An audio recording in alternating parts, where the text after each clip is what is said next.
جراح ایسے انداز سے شارجہ کی باتیں سن رہا تھا جیسے وہ رات یہیں گزارے گا، مگر وہ جانے لگا تو شارجہ نے اس کا ہاتھ پکڑ کر کہا، آپ چلے جائیں گے تو مجھے ڈر آئے گا۔ جراح نے اسے بتایا کہ وہ اسے اپنے ساتھ نہیں لے جا سکتا اور اس کے ساتھ بھی وہ نہیں رہ سکتا۔ جراح گھر میں اکیلا رہتا تھا۔ وہ شارجہ کی خاطر کچھ دیر اور رک گیا اور رات کے پچھلے پہر گیا۔ دوسرے دن کا سورج ابھی طلوع نہیں ہوا تھا کہ وہ زخمی کو دیکھنے آ گیا۔ اس نے رات والے انہماک سے اس کی مرہم پٹی کی، زخمی کو دودھ پلایا اور ایسا کھانا کھلایا جو شارجہ نے کبھی خواب میں بھی نہیں دیکھا تھا۔ اس دوران علی بن سفیان آیا، زخمی کی حالت دیکھ کر چلا گیا لیکن جراح نہ گیا۔ وہ شارجہ کے ساتھ باتیں کرتا اور اس کی باتیں سنتا رہا۔ اس روز شام تک وہ 3 بار زخمی کو دیکھنے آیا، حالانکہ وہ صرف دوپہر کو آیا کرتا تھا۔ شام کو وہ چلا گیا تو زخمی نے اپنی بہن سے کہا، شارجہ میری ایک بات غور سے سن لو، میری زندگی اس جراح کے ہاتھ میں ہے، لیکن میں دیکھ رہا ہوں کہ تمہیں دیکھ کر یہ میرا علاج پہلے سے زیادہ اچھے طریقے سے کرنے لگا ہے۔ میں موت قبول کر لوں گا مگر اسے اتنی زیادہ قیمت نہیں دوں گا جو اس نے دل میں رکھ لی ہے۔ مجھے شک نہیں، یقین ہے کہ یہ مجھے زندہ رکھنے کے لیے تمہاری عزت کا نذرانہ لینا چاہتا ہے۔ میں تو اسے فرشتہ سمجھتی ہوں، شارجہ نے کہا۔ اس نے ابھی تک کوئی ایسا اشارہ بھی نہیں کیا اور میں بچی بھی تو نہیں، لیکن میں اسے ایسا سمجھتی نہیں۔ شارجہ کا انداز ایسا تھا جس نے بھائی کو شک میں ڈال دیا کہ وہ جراح میں دلچسپی لیتی ہے۔ اس رات جراح آیا، زخمی سو گیا تھا، شارجہ جاگ رہی تھی۔ وہ جراح کے ساتھ صحن میں چلی گئی، کچھ دیر باتیں ہوتی رہیں۔ جراح نے اسے کہا کہ اس کا بھائی دوائی کے اثر سے اتنی گہری نیند سو گیا ہے کہ صبح تک اس کی آنکھ شاید نہیں کھلے گی، آؤ میرے گھر چلو۔ شارجہ کچھ جھجکی لیکن جراح کی پیشکش ٹھکرا نہ سکی، اس کے ساتھ چلی گئی۔ یہ خوبرو، جوان سال اور حلیم الطبع جراح اکیلا رہتا تھا۔ شارجہ بالغ دماغ لڑکی تھی، اسے توقع تھی کہ آج رات یہ آدمی اس کے سامنے بے نقاب ہو جائے گا، مگر ایسا نہ ہوا۔ وہ اس کے ساتھ ہمدرد دوستوں کی طرح باتیں کرتا رہا۔ لڑکی کو اس کے اتنے مشفقانہ سلوک نے پریشان کر دیا۔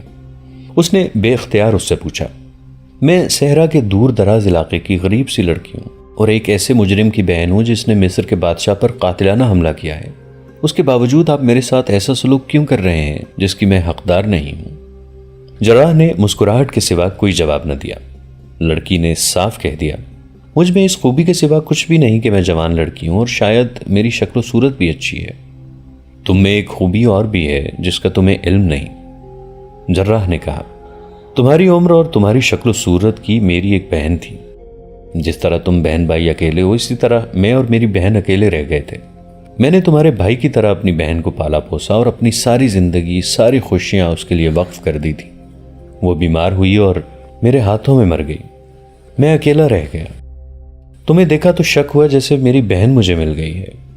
اگر تم اپنے آپ کو جوان اور خوبصورت لڑکی سمجھتی اور میری نیت پر شک ہے تو اس کا یہی علاج ہے کہ میں تم میں ایسی دلچسپی کا اظہار نہیں کروں گا جو اب تک کیا ہے۔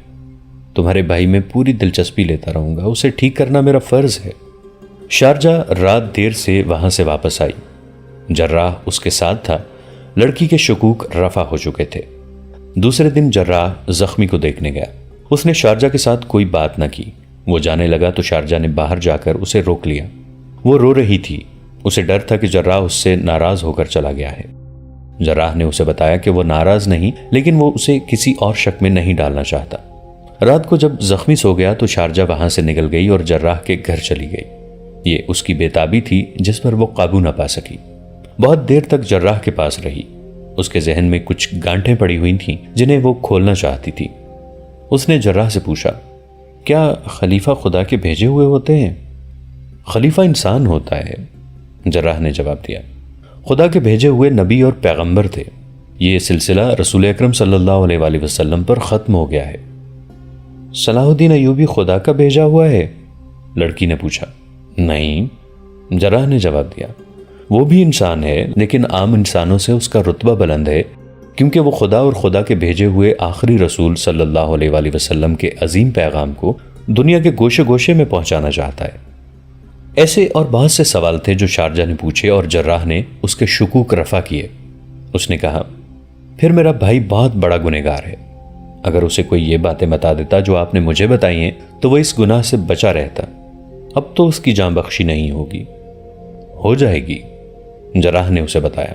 اگر صلاح الدین ایوبی نے کہہ دیا کہ اسے زندہ رکھنے کی کوشش کرو تو اس کا مطلب یہ ہے کہ اسے سزا نہیں دی جائے گی۔ اسے چاہیے کہ گناہوں سے توبہ کر لے۔ مجھے پورا یقین ہے کہ اسے کوئی سزا نہیں دی جائے گی۔ میں ساری عمر صلاح الدین ایوبی کی اور آپ کی خدمت میں گزار دوں گی، شارجہ نے روتے ہوئے کہا، اور میرا بھائی آپ سب کا غلام رہے گا۔ وہ جذباتی ہو گئی۔ اس نے جراح کے ہاتھ پکڑ کر کہا، آپ مجھ سے جو قیمت وصول کرنا چاہیں لے لیں، میں دوں گی۔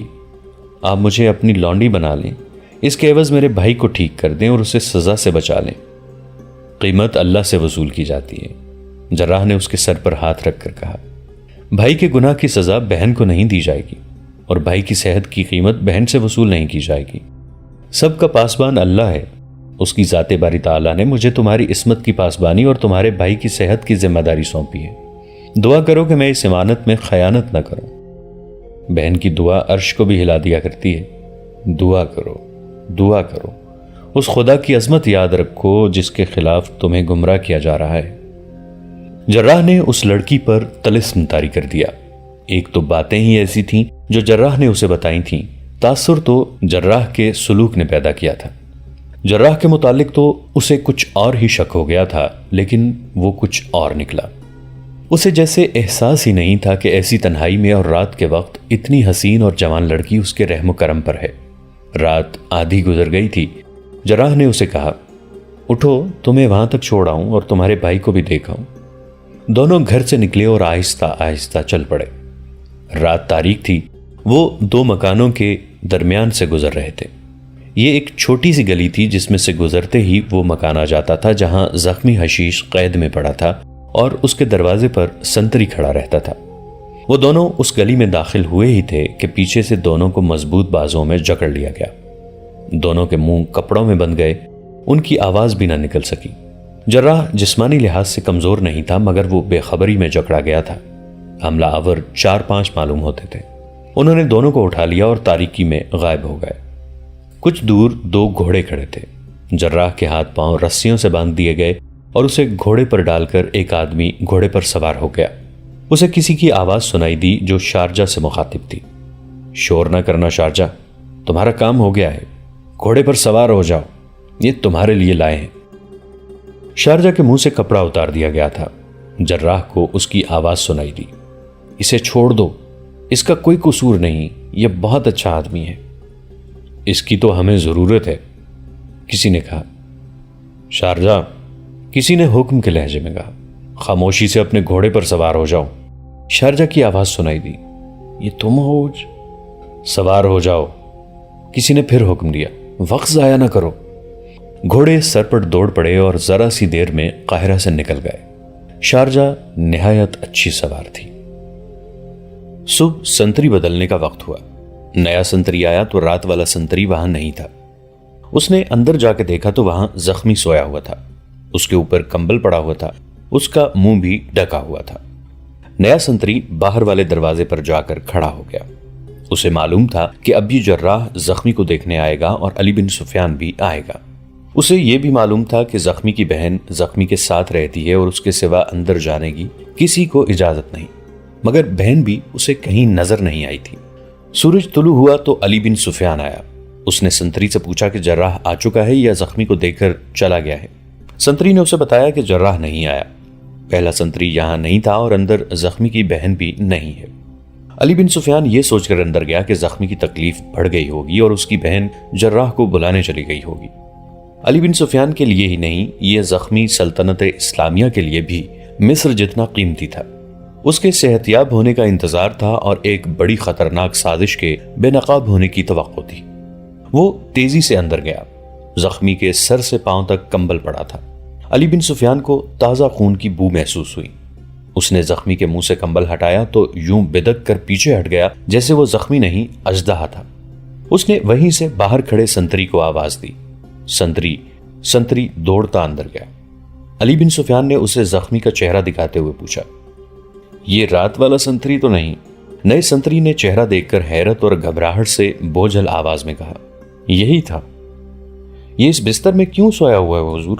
زخمی کہاں ہے؟ یہ سویا ہوا نہیں، علی بن سفیان نے اسے کہا، مرا ہوا ہے۔ اس نے کمبل اٹھا کر پرے پھینک دیا۔ بستر خون سے لال تھا۔ وہ زخمی حشیش نہیں بلکہ رات والے سنتری کی لاش تھی۔ علی بن سفیان نے دیکھا، لاش کے دل کے قریب خنجر کے 2 زخم تھے۔ زخمی حشیش غائب تھا۔ علی بن سفیان نے کمرے میں، صحن میں اور باہر زمین کو غور سے دیکھا۔ کہیں خون کا ایک قطرہ بھی نظر نہ آیا۔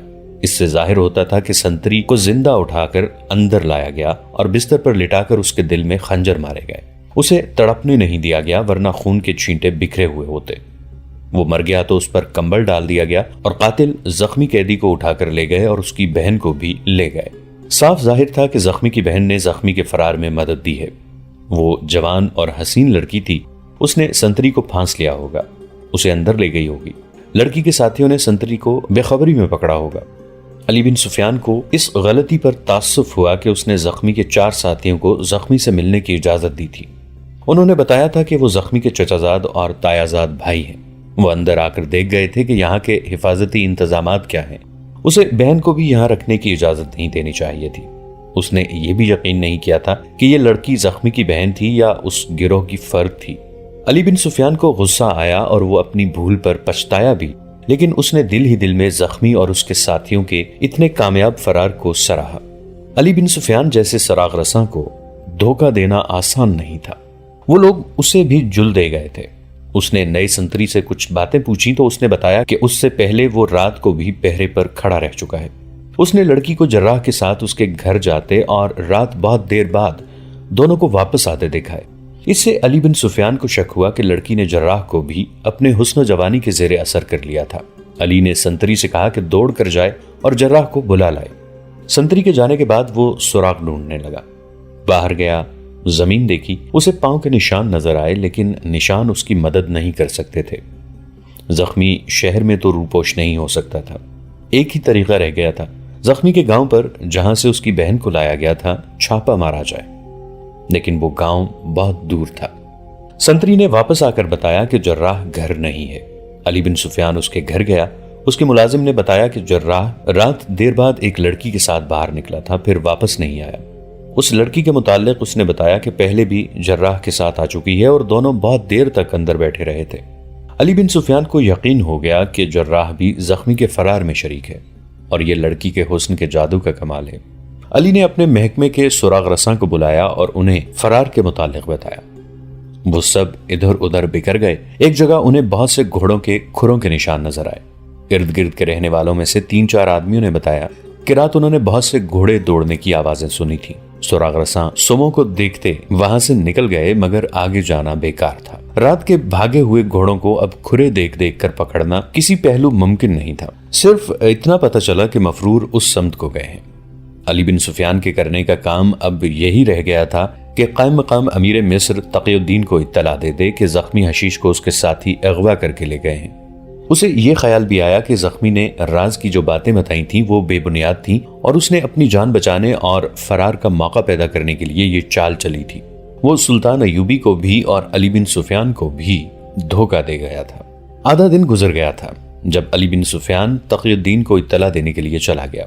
اس وقت اس کا زخمی قیدی جو کھڑا ہونے کے بھی قابل نہیں تھا قاہرہ سے بہت دور ایک ویرانے میں پہنچ چکا تھا مگر وہ زندہ نہیں تھا۔ جراح کے ہاتھ پاؤں بندھے ہوئے تھے اور وہ ایک گھوڑے پر بے جان چیز کی طرح پڑا تھا۔ اس کی ٹانگیں گھوڑے سے ایک طرف، اوپر کا دھڑ اور بازو دوسری طرف تھے۔ رات بھر وہ اسی حالت میں رہا تھا۔ صبح کا اجالا صاف نہیں ہوا تھا جب گھوڑے رکے۔ جراح کی آنکھوں پر پٹی باندھ دی گئی۔ اسے پٹی باندھنے والا آدمی نظر نہیں آ سکا کیونکہ اس کا سر نیچے تھا۔ پٹی بندھے جانے کے بعد اس کے پاؤں کھول دیے گئے اور اسے گھوڑے پر بٹھا دیا گیا۔ اس کے ہاتھ بندھے رہے۔ اس کے پیچھے ایک آدمی گھوڑے پر سوار ہو گیا اور گھوڑے سے ذرا سے آرام کے بعد اس کے ہاتھ بندھے رہے۔ اس کے پیچھے ایک آدمی گھوڑے پر سوار ہو گیا اور گھوڑے ذرا آرام کے بعد پھر چل پڑے۔